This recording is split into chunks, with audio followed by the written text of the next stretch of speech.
1947లో భారతదేశానికి ఎలాంటి పరిస్థితుల్లో స్వాతంత్రం వచ్చిందో మీకు తెలిసే ఉంటుంది. సంస్థానాల సమస్య ఎంత జటిలమైంది అంటే కేవలం నువ్వు మాత్రమే వాటికి పరిష్కారం చేయగలవు అని మోహన్ దాస్ కరమ్చంద్ గాంధీ సర్దార్ వల్లభభాయ్ పటేల్ గారితో అన్నారు. బ్రిటిష్ వారు భారతదేశాన్ని వదిలి వెళుతూ 550 పైగా స్వతంత్ర సంస్థానాల సమస్యను ఇచ్చిపోయారు. అత్యంత క్లిష్టమైన అలాంటి సమయంలో సర్దార్ పటేల్ ఒక పోరాట యోధునిలా నిలబడ్డారు. ఉక్కు మనిషి సర్దార్ పటేల్లో రాజకీయ సూక్ష్మ బుద్ధి ఒక పాశం అయితే కార్యాన్ని సాధించడానికి కావాల్సిన చతురత మరో పాశం. వాటితోనే ఆయన 500 పైగా ఉన్న చిన్న చిన్న సంస్థానాలను ఏకీకృతం చేశారు. భారత రాజ్యాంగంలోని మొదటి అధికరణం ప్రకారం ఇండియా అంటే భారత్, రాష్ట్రాల యూనియన్. బ్రిటిష్ వలస రాజ్య పతనం తర్వాత రాజకీయంగా దేశ ఐక్యతను సాధించడంలో సర్దార్ పటేల్ను మించిన వారు ఎవరూ లేరు అనవచ్చు.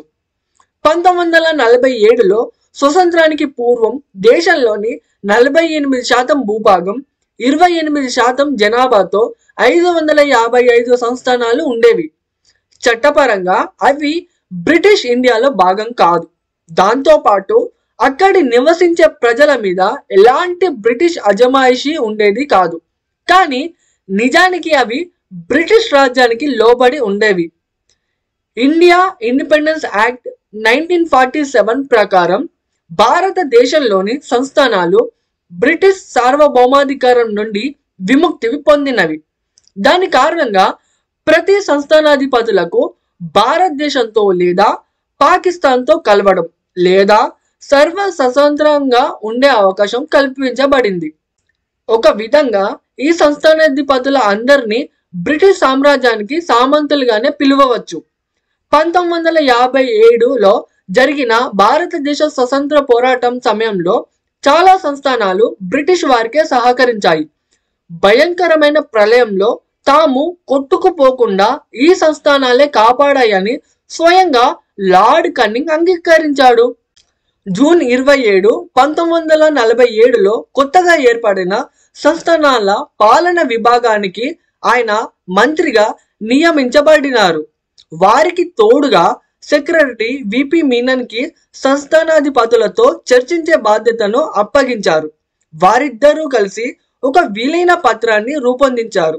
దాని అనుగుణంగా సంస్థానాధిపతులు వారి దేశ రక్షణ, విదేశీ వ్యవహారాలు, సమాచార వ్యవస్థలను కేంద్ర ప్రభుత్వానికి దాఖలు చేస్తున్నట్టు అంగీకరిస్తూ సంతకాలు చేశారు. భారత యూనియన్లో విలీనం అయ్యేట్లుగా పటేల్ ఎల్లప్పుడూ సంస్థానాధిపతులలో దేశభక్తిని మేల్కొల్పేవాడు. విలీనానికి విరుద్ధంగా వ్యవహరిస్తే సంస్థానాల్లో అరాచకత్వం ఏర్పడే అవకాశం ఉంటుందని హెచ్చరించేవారు. భారతదేశంలో విలీనం అయిన అట్టి సంస్థానాల కుటుంబాలకు భారత ప్రభుత్వం తరపున కొంత రాజభరణాన్ని ఇవ్వడం అనే నూతన విధానాన్ని ప్రవేశపెట్టడం జరిగింది. సంస్థానాలతో విలీన పత్రాలపై ఒప్పందం గురించి జరిగిన చర్చలు ఉత్కంఠభరితంగా సాగినవి. వ్యవహార నీతికి సంబంధించిన అన్ని ప్రయోగాలు ఉపయోగించడం జరిగింది. దేశ ఐక్యతను సాధించే క్రమంలో రాజ్యాంగపరమైన చర్చలు, ప్రయోజనాలు, దేశభక్తి తట్టిలేపడం, హెచ్చరికలు, ఆఖరికి సైనిక బలాల ప్రయోగం లాంటివి కూడా జరిగినవి. గోవాలోని పోర్చుగీస్, పాకిస్తాన్ సహకారంతో హైదరాబాద్ సంస్థానం ఆయుధాలు సమకూర్చుకోవడం లాంటివి మత కల్లోలాలు సృష్టించడం, పరిస్థితులు విషమ స్థాయికి చేరడం ఆందోళన కలిగించిన అంశాలు. పాకిస్తాన్కు అనుకూలంగా ఉండటానికి హైదరాబాద్ నిజాం మొగ్గు చూపడం, పాకిస్తాన్ సహకారంతో హైదరాబాద్ ఆయుధ సంపత్తిని పెంచుకునే ప్రయత్నాలు భారత ప్రభుత్వానికి ఇబ్బందికరంగా మారాయి.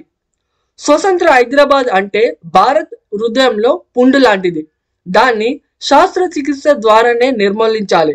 బల ప్రయోగం నిర్ణయం అయిన తర్వాత దానికి ఆపరేషన్ పోలోగా నామకరణం చేశారు. సెప్టెంబర్ 13 నుండి 18 వరకు అంటే కేవలం 5 రోజుల్లో యుద్ధం ముగిసినప్పటికీ అది ఎంతో కీలకమైనది. దానికి కారణం శక్తివంతమైన హైదరాబాద్ సంస్థానాన్ని భారతదేశంలో విలీనం చేయడమే అని హైదరాబాద్ సంస్థానం భారత మధ్య విలీన చర్చల సమయంలో విలీనంపై సర్దార్ వల్లభాయ్ పటేల్ గారు అన్నారు,